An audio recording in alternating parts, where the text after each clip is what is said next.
Habang nagbebenta ng sapatos si Henry C sa isang Mercury Drug sa Maynila, bigla at walang haba siyang itinaboy palayo ng may-ari nito na si Mariano K.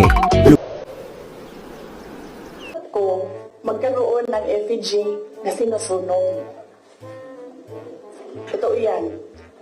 Because I feel na parang, wow, sino ba sa inyo, sino ba sa atin ang ginagawa ng effigy?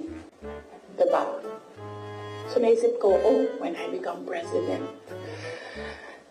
meron akong effigy. And sasinugin nila and magpapapicture ako doon. Pin mo, nakakulong ka, napakalayo pang lugar. Di ba? Nakabit mo, hindi makadalaw. Oh, yung asawa mo,